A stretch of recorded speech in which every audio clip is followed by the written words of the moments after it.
Let's get it started. Let's get it started in here. Let's get it started.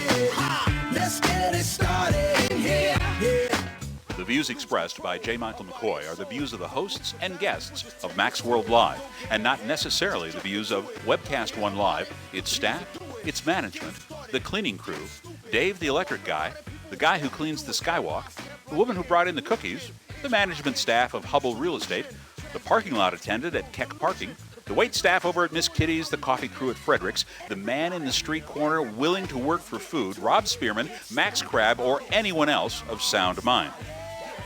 Should you be offended, provoked, intimidated, shocked, confused, or just made to think independently, log on to MaxWorldLive.com right now. It's your voice we want to hear in Max World. And now, live from the palatial studios of Webcast One Live, your host, J. Michael McCoy. And we are in the palatial studios of Webcast One, Max World Live, but Mac ain't here today. You've got your poor excuse for a substitute host, Tom Coates, coming to you again. We usually do this on Tuesdays. Mac's usually sitting in the big chair. I'm over here in this spot today. I'm usually sitting over here in the peon's chair. Nobody's there today. We are fortunate, though, to have as our special guest today a fellow I've known for some years and have enjoyed watching his antics and his actions over the years. His name's Matt Whitaker. Yeah. And some of you will know Matt because he was one of the mob that took a mad run for the U.S. Senate seat here a while back. An exciting race. We had Matt on then. We had some of the other people on. I think the only one we had everybody but Joni. We couldn't get Joni in the seat. And that's not good for your show. No. I mean, we got everybody else in. Everybody but Joni. But the person that won over 50% of the vote wasn't here. So I won't broadcast that too much. I like some actions and antics. That's a good one, Tom. I'll remember that. Put that on the law firm website. You have been involved in some of these things, Matt. I always find myself in the middle of these things. I don't know what I'm doing wrong. It's probably half of it's public education in Ankeny, Iowa. Is what I missed some of the learning I should have done along the way. The other half is too many blows to the head on the gridiron.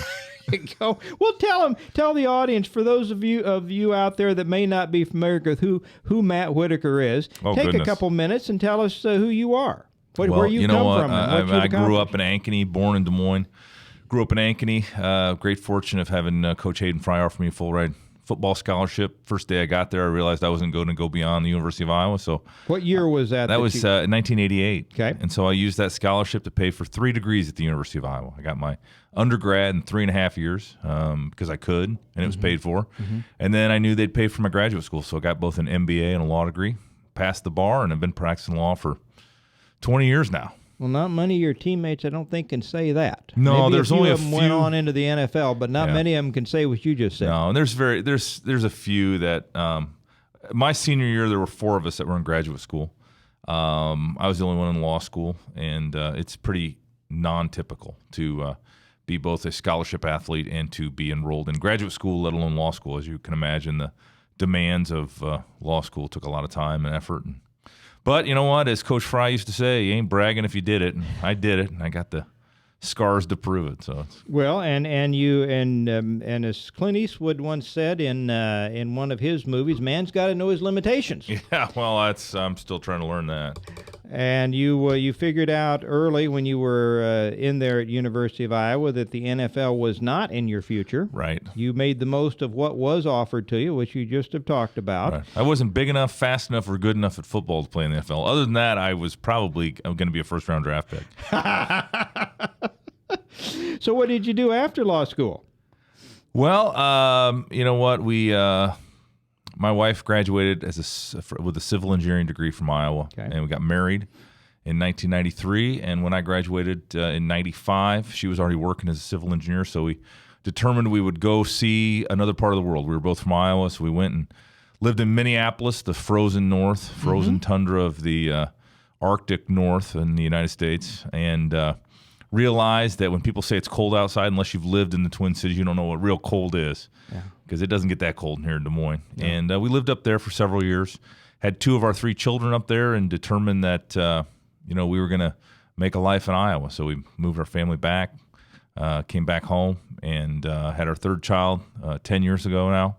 And I've been sort of in and out of all sorts of stuff. I've been candidate for public office twice. Mm-hmm. I have the first time you ran for the ran for treasurer of the state of Iowa. Yep. And then this last year I was in the primary for the United States Senate. I was for 5.5 years I was the presidentially appointed United States Attorney for the Southern District of Iowa here under in Des Moines. Bush. And, otherwise I've been practicing the law, and then I've got several small business interests that I sort of have fun with. And you were involved in a pretty high-profile immigration bust over in Marshalltown. Yeah, when I was U.S. Attorney, we did several high-profile things. We did the SWIFT enforcement in Marshalltown. We did the CTEC case. We did Operation Wirebreaker. We went off after people trading images of violent child exploitation. It was we did all sorts of good stuff. We did about 500 defendants a year when I was U.S. Attorney, and those numbers are about twice as much as they're doing now out of that office. And so I really felt like we did a lot of good and protect a lot of the communities that we served. And we probably my biggest moment, and I guess I don't know if pride's the right term, but there are 3 offices in the Southern District of Iowa. You got the Des Moines, which has always been the headquarters, capital city. And then we had a staffed office in the Quad Cities, which had been opened up probably 10 years before I took office. And then we had an unstaffed office in Council Bluffs. And I was able to take the resources we had and the budget we had and put a couple assistant U.S. attorneys in Council Bluffs, which is right across the river from Omaha. Yeah. All those casinos, lots of challenges. Right. That needed some federal law enforcement attention. So we were able to move a couple of AUSAs out of Des Moines into Council Bluffs, and they've been able to do a lot of good. I've followed up with the sheriff over there in Pot County and police chief and others, and they all were very thankful that we were able to do that and accomplish that. So that was a big deal, and it was, as you can imagine, in the federal government, nothing is easy and nothing goes as it should. But to accomplish that and staff an office in Council Bluffs and bring federal services from a prosecution standpoint was kind of a big deal. Well, you're a practicing attorney. We've talked before, Matt. Yep. You've got some small businesses going. I do. You got a big daycare up in Ankeny is one of your operations. I still do. Well, we have a daycare up in Ankeny, which is I've owned for 12, 13 years. I have a trailer business out in Adel, which we've owned for about the same amount of time. Several real estate interests. I have just been involved in a lot of different things that have been very interesting, and I've learned a lot. And I mean, the great thing about America is it truly the land of opportunity, and with hard work and kind of the right breaks and the right opportunities, you can succeed. And I've always enjoyed the entrepreneurial lifestyle. Sometimes when you're flying by the seat of your pants, you really don't have time to appreciate how much it really is at risk. But it's I don't know. I believe in our system of capitalism, and I really hope it can survive as we continue to head down this road, where we're starting to look more and more like Europe. Regulations, federal government intrusion, it makes what the vision that you have and have had more difficult. If we're on a linear progression, you wonder if in another generation, small businesses will be almost impossible to have. I know you've encountered regulations in regards to the daycare. We've talked about that in the past. Farmers, anywhere you look, the EPA regs that are coming out on farming and some of these things make it increasingly difficult for a small business person, which has all of our lives, and well before that, always been the backbone of our culture and our society. It is becoming more difficult. Now, you've recently run for the U.S. Senate seat unsuccessfully. I supported you. We ended up with Joni Ernst. I want to get some of your take on that. Sure. But before we go there, there's one other issue that you're involved in right now that I wanted to visit with you, and that we had a guest on here a few weeks ago. Gentleman that came on, and he had been in publishing and editing in the newspaper business most of his life. Was working for a newspaper over in Newton. I don't remember whether he was the publisher or the editor. He was the editor of the Newton Daily News. Okay.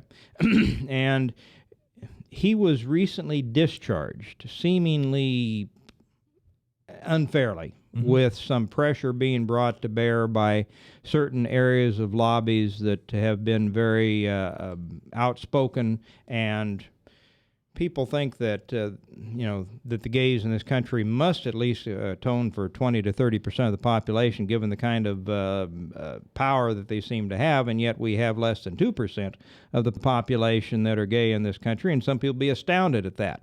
And yet they have an area of power that seems disproportionate to what you would expect them to have, and he seemed to be one of the casualties that fell under the wheels of this thing. Can you tell us a little bit about the case that you're good enough to come along and you're giving your time because you believe in the case? Yeah. You're doing some pro bono work, which I commend you for. How much of the case can you talk about? Well, I mean, I'm a volunteer lawyer here in the state of Iowa for the Liberty Institute, which is one of the frontline groups that are protecting our First Amendment rights, including our religious liberties. And, they contacted me to help Bob Eshelman, former editor of the Newton Daily News, because he had been discharged and he had lost his job for writing a personal blog on one particular issue. And, that was, it's illegal. It's illegal to do that. It's illegal to fire someone because of their private expression of their faith. And what really concerns me is the concept that, we could all be targeted based on where we go to church or what our church believes or what was preached on any given Sunday. You follow that to its natural extension and what happened to Bob, and I think it's a very scary world where religious liberties turns upside down, and it starts to look like some of the tyrannical systems that we've seen throughout human history. And so, our founding fathers were geniuses, and they were geniuses in many areas, including an understanding that the best place to resolve any idea or any issue is public discourse, is not to squash and squelch and otherwise stop speech, but to have more speech and to have that discussion and to have the counterpoints and to believe in a free people that are given rational abilities to decide better arguments and the truths and all those kind of things. And, if we reach a point in time where those that express a worldview, quite frankly, a belief that something is wrong and you can't express that. I mean, that's a dark world. And it's not like he's expressing some terrorist intent. He's expressing a worldview that I think polls would still show the majority of Americans still embrace. Up until a few years ago, our own president, who's as far left a president as we've ever had in our lifetimes, expressed that himself, a traditional worldview that marriage is supposed to be solely reserved for between a man and a woman. Right. These are the kind of things that, again, some people refer to them as the gay mafia, but I think the pressures that are brought to bear and the fear that it's intended to inject into this thing. I mean, even you and I and people that normally are fairly outspoken are starting to have some second thoughts when we see them come down. And we think about our own businesses being targeted because of a straightforward comment or something we might write that might run afoul of these kind of liberal mafias. Now, it has to do with race. It has to do with gender. The treatment recently by and I hate to, I'm not going to defend the guy, but the guy that owned the ball team out in California, the Clippers, right. Talked in a private, illegally taped conversation, some things, and they forced him. Now you say, well, they gave him $1 billion for his team, but they still forced him. $2 billion, wasn't it? $2 billion. But I mean, they forced him out of what was his. Mm-hmm. these are the kind of things that are disconcerting to me and makes us wonder if we can pull back from the trend lines that we're seeing. Yeah, I don't know. You know what? It's hard for me to look at sort of this in a broader context, and maybe we can talk about this after the break. All right, we'll talk about it after the break. My guest. From the RE/MAX Real Estate Concept Studios, this is Webcast One Live.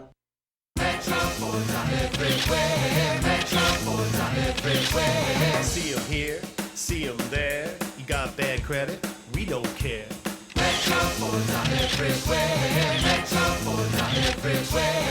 Visit emetroford.com for your guaranteed credit approval. Good credit, bad credit, no credit. Everybody drives with guaranteed credit approval at emetroford.com. Visit emetroford.com today. Get away from my Sumito credit card. We don't have any more money. We're in trouble now. Save us! Help! Somebody save us! Somebody help! Help! Save us!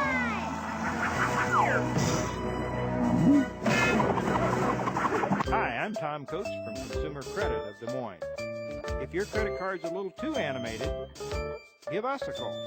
Hooray! We're saved! Consumer Credit! You're our hero! Hey, psst. Let me let you in on a little secret. You ready? Always try to do business with people, not places. Especially if you seek honest Christian business people.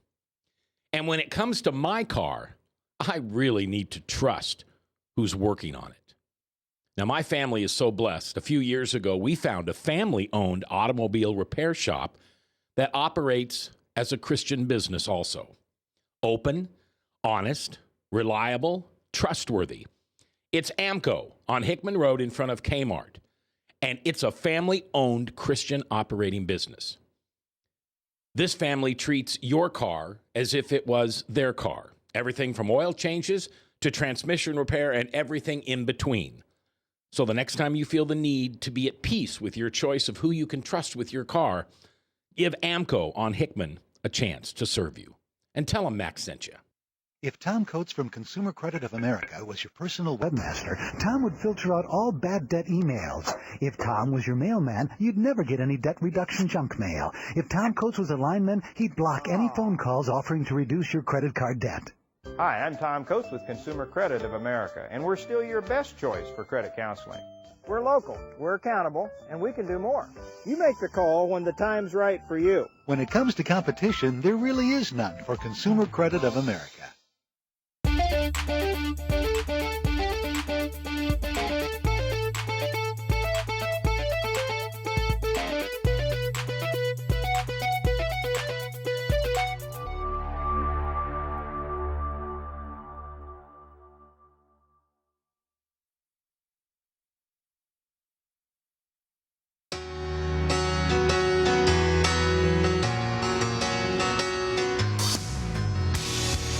All right, Tom Coates sitting in the big chair. J. Michael McCoy absent without leave. I think AWOL today on Max World Live. But the big guy Trust will be back next week, and I'm doing the best I can. But I've got a very good guest today, ladies and gentlemen.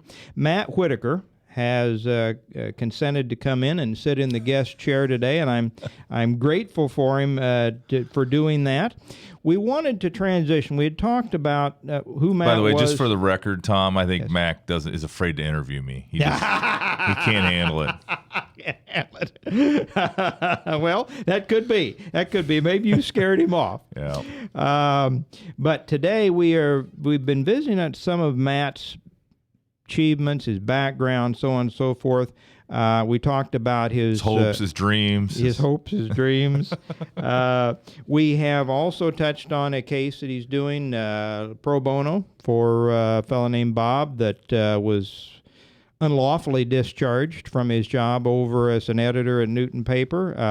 Pressures were brought to bear on the owners of the paper, and they caved into the pressures, and Matt's going to try to demand justice. I think you've got to go through a couple of hoops first. You got to go through. We filed with the EEOC a complaint, and that is the first step in the process. And nothing in the law ever very fast. Fast. So Probably won't get resolved maybe before the end of the year, and then you'll be free to pursue your actions in civil court. Am I we'll right? see. Yeah, it's hard to tell exactly right now what's going to happen. And the EEOC we could get it resolved through their systems, or they could issue a ruling, and it's. EEOC is probably twists and not turns. predisposed to your client, though, be my guess. We'll see. I believe that the system works. I believe that these types of things have a way of resolving, and so I'm not.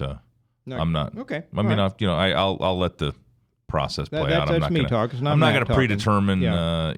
I just know this administration, and I'm doubtful that they've got people in charge that are going to be predisposed to be sympathetic to your side. I do want to transition over to the Senate race. You were involved, and you ran I was a very actively involved. spirited campaign. It came down. You had a number of people, and Joni Ernst came out on top clearly. No doubt about it. She won convincingly, and. You know what? I mean, Joni's a good candidate. I enjoyed getting to know her over the last year, and I think she's going to be a formidable opponent to Bruce Braley, and I think you already see it in the polls. I mean, it's going to be a very, very close race. And, from where I sit right now, my money's on Joni. I think she's exactly what the state of Iowa wants and needs. We have this awful distinction in Iowa where we haven't sent a single female to federal office, either in Congress or the Senate. And I think we share that with maybe Mississippi as one of the two states. And so, I mean, Joni's the perfect candidate to break through that, and certainly would make a great United States Senator. Well, and I got to know her a little bit too. Visited with her at some length once over some coffee in the evening. Spent about 90 minutes getting to know her. I was impressed. I visited with her a little bit at a function after that. We'd love to have her come on the show. I know she's a busy lady. Her candidacy against Bruce Braley, there's more than, gender is a factor. And I visited with some other people that say, well, she's got a leg up because she's a woman. I'm not sure that that's absolutely the case. Braley at one point, Matt, was going to run for the governor's seat. Okay, I don't know that. In fact, instead of Jack Hatch? Yes, instead of Jack Hatch. He was going to run against, and I wish he would have, because that would have been an early end to Bruce Braley. But when he got word that Tom Harkin was stepping out of the Senate seat, he quickly shifted gears. In fact, I speculate at the time that if Vilsack had wanted that seat, he could have had it. He would have been a very tough one for the Republicans to beat. No doubt, yeah. Told some people that he didn't think that being a legislator was where he wanted to be. He wanted to be an administrator. Mm-hmm. Now, I'm speculating he stuck his toe in the water for the presidential race. I think he's a smart enough guy to know that that's probably not in his future. My speculation here is that he didn't want to run against an incumbent, Terry Branstad, but he's waiting to perhaps Branstad to step down and take a shot at that. Now, that's my own speculation, okay. But I think that's... you got this all planned out, yeah, Tom. I do, yeah. I do. And What's my future have? And if Branstad were to step down, he's going to beat Hatch like a rented mule. I don't think there's any question about that. If he were to just decide to run for one more term, and he, for whatever reason, medical or otherwise, were to step out early and turn it over to Kim Reynolds, she would have the additional advantage of being an incumbent, which she might need if Vilsack steps back in, because he was a pretty effective governor. We don't agree with some of his policies, but he was a smart guy. Unlike Culver, he was a hard-working guy. He'd get up before noon, and he'd get out and do something. In fact, there was a... and every once in a while, he even exercised. That's right. There was a story that I was told, I won't even identify the source, that when Culver came in, they had this monthly executive council session. And they typically would meet at 7 a.m. and the Attorney General and the Treasurer and the Secretary of Agriculture and the Auditor and everybody would get together, and the Governor, and they'd have this executive session, talk about what's going on in the state, and go on. Well, when Culver came in, he's not an early riser. He told them he wanted to start having that meeting at 10 o'clock instead of 7. But it turned out he didn't show up even for the 10 o'clock meetings, and they all decided to move it back to 7. But Vilsack's a different breed, and I think he will be hard to beat. But let's go to this Senate race that we've got right now. Braley moved off of running for the governor, and as soon as he found out Harkin wasn't going to run for the Senate, he steps in. Joni goes through a hard-fought race to be the candidate. She starts out initially behind, but Braley has a tendency to, some people would say, have a gaffe. Some people would say opens his mouth and inserts his foot. I think he's revealing his character at times. He's speaking the truth every once in a while. Yes. How he really feels. Yes. Yeah. And we had a fairly high-profile situation back in January in Texas, where most of the listeners now have seen him speaking in front of the cart with the half-empty booze bottles in front of a bunch of Texas lawyers, with his hand out Those there. darn Texas lawyers, I tell you what. Glad I'm not a Texas lawyer. Saying, and I'm not going to repeat the whole thing, but you've heard it. I hear it every day on my local news. And it's not just a soundbite. As you listen to more of the thing, as I've done in the past, it doesn't get any better. I'm one of you. I've been fighting tort reform my whole life. Right. Right. Yeah. No. The farmer from Iowa who hasn't even gone to law school is just the tip of the iceberg in that whole thing. So, give us your assessment of how you see this race playing out. Right now, it's dead even. Joni's come back up to tie him. But as I look at the numbers, Matt, these numbers show a big number undecided. Right, about 16% undecided. Yeah. Talk about why that big a number would be undecided as the number of commercials have come through as they have. Because really nobody knows either of these candidates, from what I can tell. I mean, if you're not paying attention and you're not actively engaged in politics, life gets in the way. And I mean, if you don't want, if you're like me and you only watch satellite TV and listen to satellite radio, you're not going to see these. If you don't watch your local news or broadcast television, you're not going to see these ads. And so for that, 16 or so percent of undecideds, I'm not even sure they know who the candidates are. Okay. And so, I mean, I think it's really going to be, it's going to break late.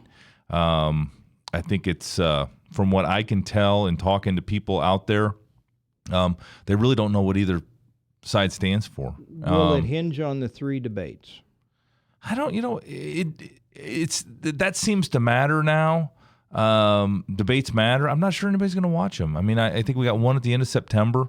But you'd have to be really a political junkie to tune into 3 U.S. Senate debates in the state of Iowa. It's so tight, it doesn't look like it'd take much to push it. Yeah, no, I mean, I think it's not necessarily going to be the actual debate, but what's going to happen is going to be the aftermath of the debates and what's the story coming out of that, and whether Bruce Braley says something equally as truthful. Okay, we've got a caller here on the line.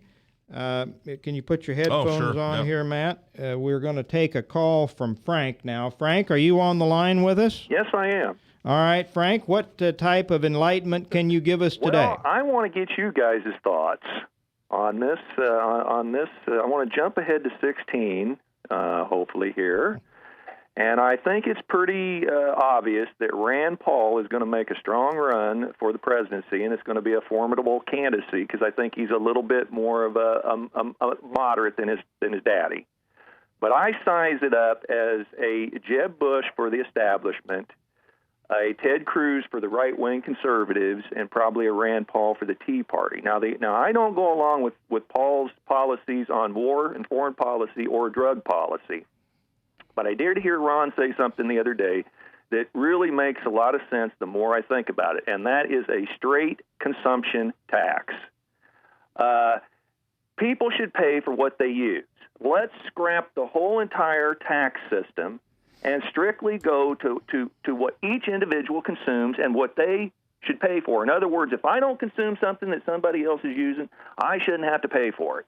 If I hunt and my hobby's pheasant hunting, somebody else shouldn't have to foot the bill. I should have to foot my own bill, and the people like-minded to me. What do you guys think about that? All right, well, that's a good question, Frank. Let me first give you my thoughts on it, then we'll turn it over to our guest, Matt Whitaker. And let's just focus in on this issue because that's about all we've got time to deal with for the break.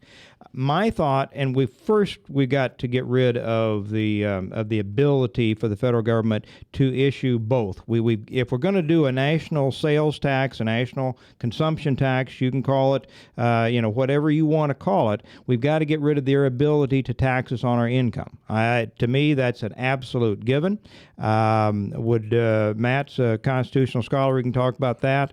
But I think, because capital formation is so important, and right now we have the opposite. The incentive is to not form to have capital formation, but a national sales tax will encourage you to make all the money you want to make and will only tax you when you spend it. So in theory, I'm very much in favor of, I think, what's been called the fair tax. Right. Matt, let's get your thoughts on this. Yeah, I mean, until we repeal the 16th Amendment, which allows for a national income tax, I think it'd be very dangerous to give these folks in Washington, D.C. another vein to tap into. I think a lot of aspects of the national sales tax are attractive. The one question I can't get anybody to answer for me, and I ask the people that are adherent to this, is what's your number? What percent of my purchase?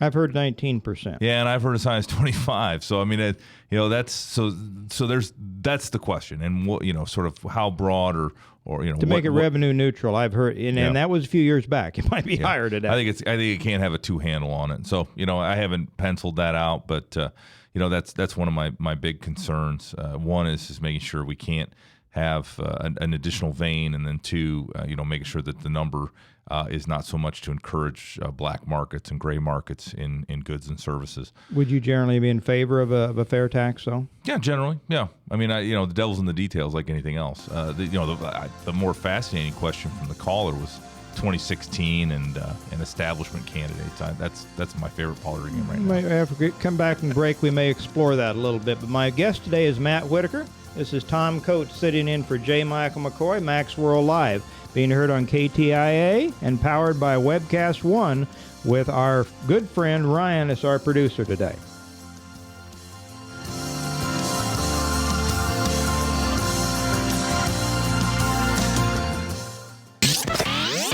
From the RE/MAX Real Estate Concept Studios, this is Webcast One Live. I'm Brian Leach, owner and general manager of Service Legends. I brought along a couple of the home comfort heroes. Hi, I'm Tammy Wells. I am Nick Wondershide. I'm administrative manager. I'm the senior technician from Service Legends. It seems like every good thing, when you feel it to the bone that it's good, there's a lot of hard work put behind it. I don't think that you can fake it and have it turn out good. If we seem like, okay, that's just weird, it's just a furnace, why would you believe so deeply in a furnace? It's not just that, we want to show the world that you can have good service. Yeah, I mean, it's your home. It's built into our daily trainings, it's built into our culture, that we're gonna do whatever it takes to have each client say they love us, period. That's why we spend all the hours in the training that we do. And if we guarantee it's gonna be a good experience for you, or else it's free, what type of work do you think we're gonna do? There is a guarantee. Temperature selection guarantee, fixed right or it's free guarantee, comfort guarantee, best value guarantee. All of these guarantees hold us accountable to ensuring that we exceed your expectations. And if for whatever reason we'd fail and we can't make it right, we guarantee all of those guarantees with a 100% money back guarantee. I mean, if you don't think that your technician can fix it right, are you gonna say that to a client? No. You don't have to worry about having a technician come to your house. We drug test, background check all of our team members. We put safe people in your home. Each and every one of our service techs, 400 hours a year in training. You tell it the minute they walk in the door. They know what they're doing, they've done their homework, and they actually truly care about what you want. Because at the end of the day, you're the person that makes sure I have a job. They're gonna be listening. They're gonna wanna know what your challenges are. Then they're gonna come and give you options, and you get to choose. If I'm there to help and I make it easy and painless, I did my job right that day. Well, when it comes to your comfort, safety, and your family, you don't necessarily go buy the most expensive, but you get the most bang for your buck. Oh, it's worth it, because there's a lot of people that will find a way to get it to work right now and then leave and then come back, charge you again, and the cycle just repeats itself. So when I'm out there looking at the furnace, I want to find why it failed today. How can we change the part today with something that you're not going to have to worry about? Is it worth changing the part today? I mean, you can put a lot of money into a furnace. I can fix parts all day. There's good job security in that for me. But is it the right thing for you? I get a lot of the phone calls of after the technicians are there. They're just in awe. They're like, wow, you guys are great. I mean, I don't even know what to say. You guys are great. Everything you did was perfect. It was great. Keep going though, I like this. Just give us a try. I'm gonna take all the risk. I've got the time to make this right. I've got the support to make it right. Just check us out. And if you don't see the value in what we do, I mean, fixed right or it's free or 100% money back. enough said.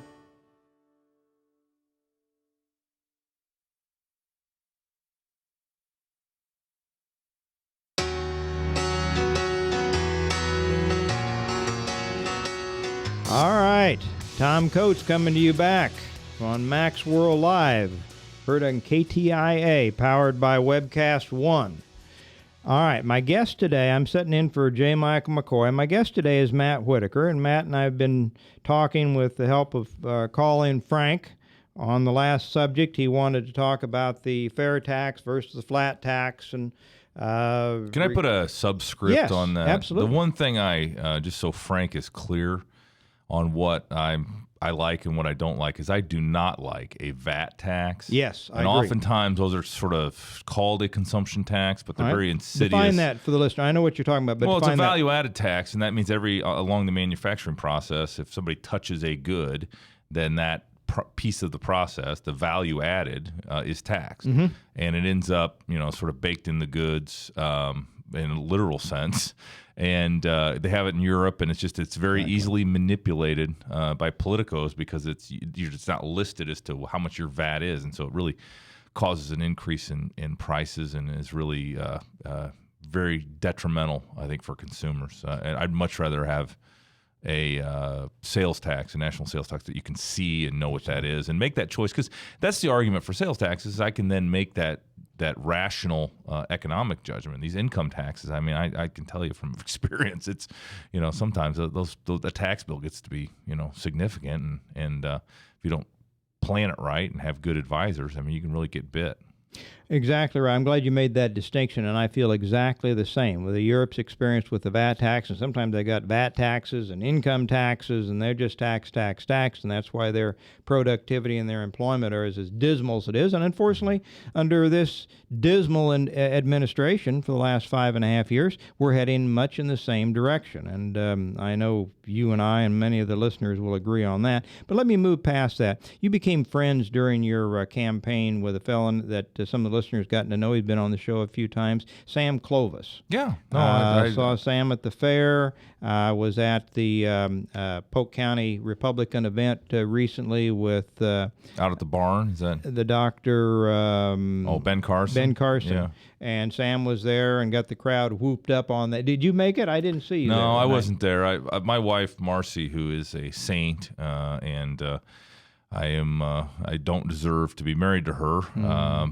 Endured this last year of me running for the Senate, and in return, all she's asked is that I don't go to every political event that's available to me. So I have, I've spent a lot more time with my family, and it's been good for the soul. But no, I was not at the Dr. Well, Ben Sam Carson was, event. as you can imagine, he was enthusiastic. Had Brad Zahn get up, and he whooped the crowd up some. We had some others. We had the auditor now, the Secretary of Mary Agriculture. Mosman, Bill Northey. Yep, we had a number of people. And Ben Carson was outstanding. I don't know what kind of a chance, even if he'll run for president, but he's an impressive individual. His background, his credentials, he's got the kind of intellect and presence that we only wish Barack Obama had. Right. Legitimate man. But Sam is running. Tell us a little bit about your relationship with Sam. Right. I saw that you're helping him out now. Yeah, I am. Sam and I, Mark Jacobs and all the folks that were running, Joni, and we all became friends because we see each other every night and every day, and twice on Saturdays. And so, Sam and I struck up. We're obviously, we come from the same area of the party. We see the world as it is, and America's role in it, and so we just shared a lot of economic philosophies, and just really, we're able to probably more so in private than in public, really talked through the issues and became fast friends. And so, Sam asked me to chair his campaign, and so I enthusiastically said yes. And I'm just trying to help him. It's mostly an advisory role where I'm just sort of helping to guide and direct him and his campaign along the way. Obviously, it's like any other campaign. You need resources, and so it's a lot of fundraising and the like. It's well, also, Sam, it was a complimentary review when he was on the show at one point. He said, you're the only one of the candidates that kind of had him figured out and could kind of could thwart some of where he was going on some of the debates and things. Yeah. So I think that was high praise.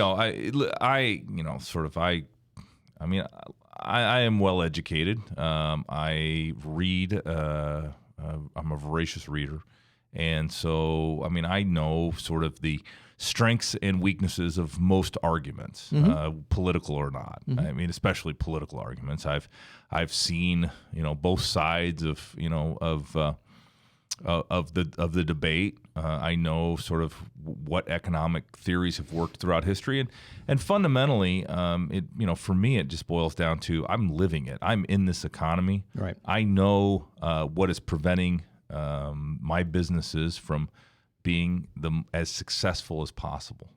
And so, a lot of it for me is firsthand experience together with, sort of economic philosophy. But that economic philosophy only gets you so far because, human beings and human nature sometimes muck up what should otherwise work in a textbook. True. Very, very true.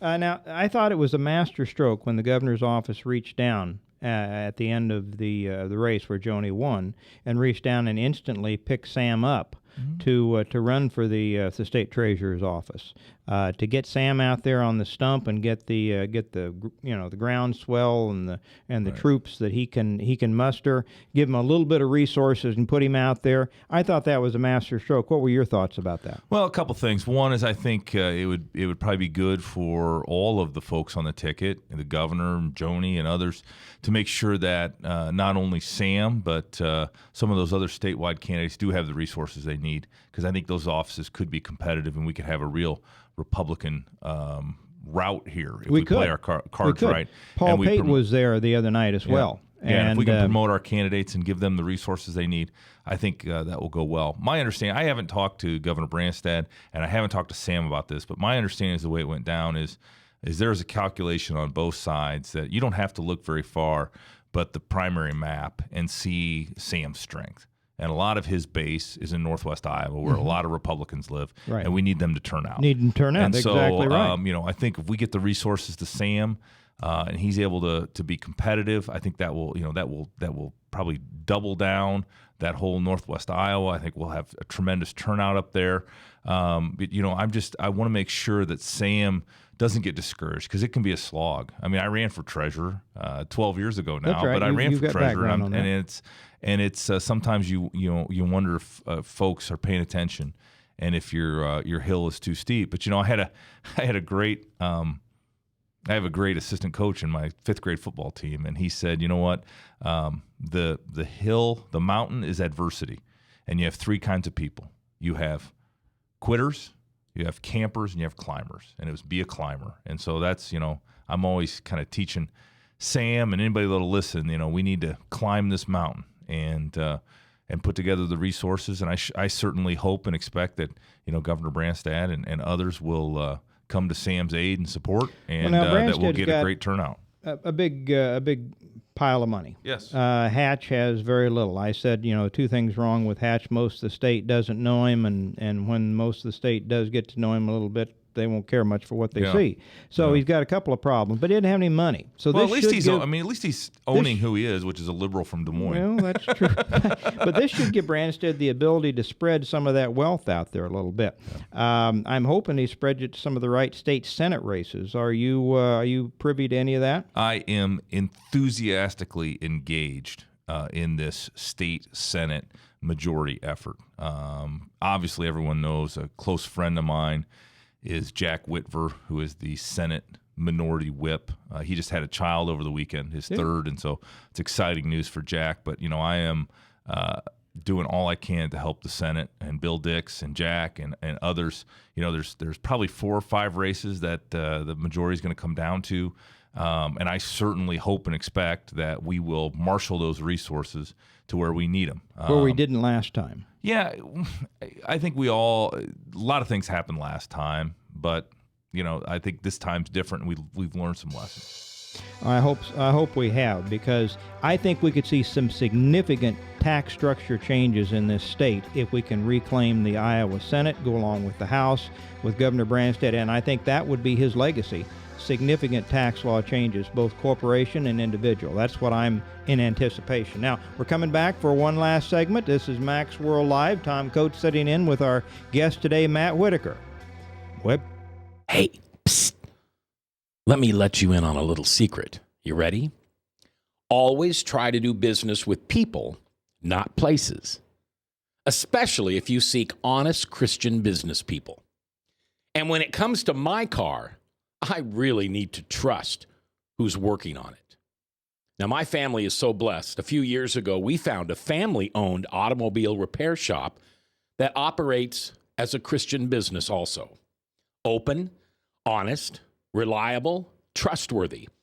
It's AMCO on Hickman Road in front of Kmart, and it's a family-owned Christian operating business.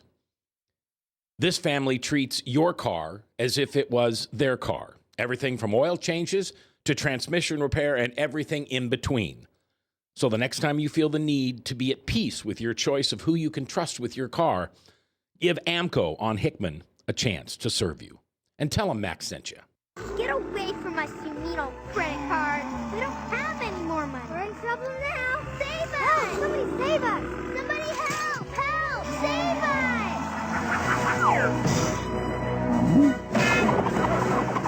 Hi, I'm Tom Coates from Consumer Credit of Des Moines. If your credit card's a little too animated, give us a call. Hooray! We're saved! Consumer Credit! You're our hero! Metro Fords are everywhere. Metro Fords are everywhere. See 'em here, see 'em there. You got bad credit? We don't care. Metro Fords are everywhere. Metro Fords are everywhere. Visit emetroford.com for your guaranteed credit approval. Good credit, bad credit, no credit. Everybody drives with guaranteed credit approval at emetroford.com. Metro Fords are everywhere. Visit emetroford.com today.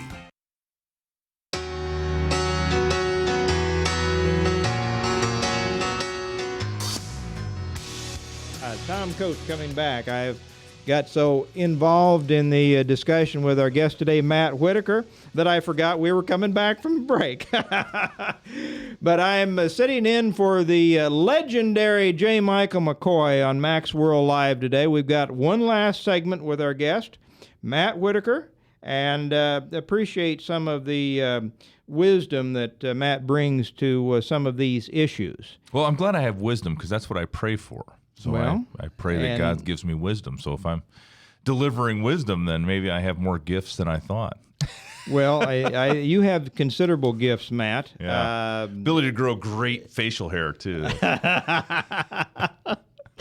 And you are a man of faith, and I haven't mentioned that. Of course, KTIA is a Christian radio station, and we can mention that faith is a cornerstone of your life and your family's life. It is, and you know, I was thankful during the Senate race I was able to talk about being a Bible-believing Christian and what that means and how it would inform me as a senator. And you know, yeah, it is, and I mean, I think one of the hardest things in today's world is to raise children, you know, in the way we're supposed to raise them and to raise them as Bible believers. But I was very excited, you know, to you know, each day we work with our kids and because that's, you know, that's the legacy. That's the legacy. And you coach your kids in some of the sports, don't you? I do. 2 of them are too old now and they're playing school stuff. But my youngest, my 5th grader, I'm coaching football now. He'll be playing ice hockey in the winter, and then he's picked up the sport of lacrosse for the spring, which is a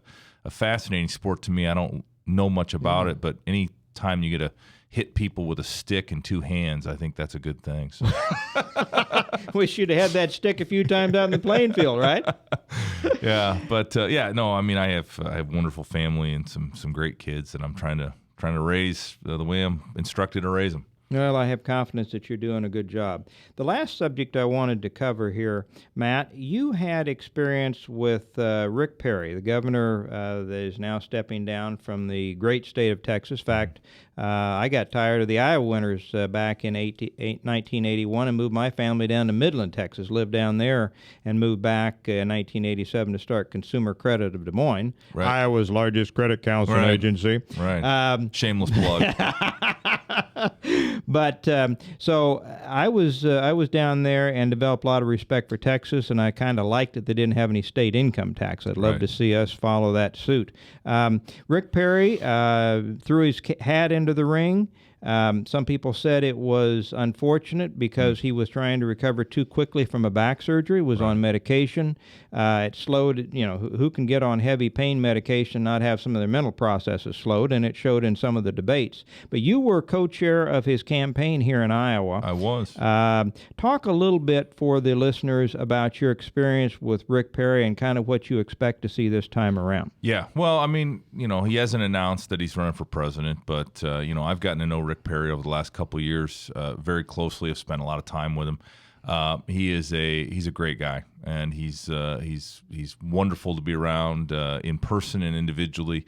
And he's also, I think, he learned a lot. I mean, running for president in 2012, and I think he's taking it very seriously this time around. I think he is preparing himself to be good on policies and be a good candidate. And maybe some of the stuff he didn't spend time on in 12 because of the back surgery and because of other, things going on at the time. But I think the world of Rick Perry. I think he'd make a great president. I'll leave it up to him to decide whether he's going to run or not. And, and then we'll just see sort of how it all sorts out. But, I mean, Rick was very helpful for my campaign for the Senate. Yes. Made a campaign appearance over in Cedar Rapids, helped me with some fundraising down in Texas. And so I really personally like Rick Perry, and I just wish him the best in whatever. Yeah, the best in whatever he wants to do. I mean, he's going to have a lot of opportunities. One high-profile incident that happened is still happening down there on the border because one of the many scandals and crises going on in our country is the southern border and the way this administration has invited Central American people, youth and otherwise, to stream across the country of Mexico and come across illegally. Perry got his back up. To some degree confronted the anointed one, Obama, when he came down to Texas. Right. Met with him, and he pledged that he would put 1,000 National Guardsmen down there to protect that border. Your thoughts on that? You had immigration experience. Yeah, no, I mean, listen, we have to enforce our immigration laws, and the first step of enforcing our immigration laws is to secure the border. And this federal government, under this president, has not properly and adequately secured the border. And so we're going to have to see a situation where governors who are on the front lines of this battle and are mandated by federal courts to do certain things, if these folks end up in their schools, for example, or their hospitals or other things, they're going to have to be the ones that help enforce this. I mean, we obviously have some very, we have the National Guard can only do so much, as we've seen under the Bush administration. And they might get sued by the federal government for even doing that. Yeah, trust me, it's we need to do something though. I think everybody in the United States, from what I can tell, really believes in securing this border. I actually think even Democrats do. Yeah, even Democrats. And I'm telling you, I think it's going to still be an issue of the fall election. We may be quickly approaching, and all of a sudden we're not talking about the Affordable Care Act, and in the state of Iowa, we're not talking a lot about immigration. I think those are two issues that are going to come to the forefront and are really probably going to push some of our candidates like Joni Ernst over the top, and David Young, another close personal friend of mine. And so we're I think these issues that are that naturally lend themselves to law and order Republicans that understand that we are a nation of laws and not men. We are a nation that has to enforce our laws. That that will probably win the day for us this fall. But it's going to be hard fought. Let's Democrats understand what's at stake. We're quickly approaching a situation where more folks are dependent on the government than are that are getting paid out than are paying in. Incredible, isn't it? And I don't think it's. I mean, I think everybody should own a piece of it. Yeah. I mean, even if it seems to me that all Americans are successful, and we're successful as a country if everybody's pitching in. And so, I mean, if it's somehow just a benefit and it's not a liability, if you will, or you're not paying into it, I think that concerns me. That kind of.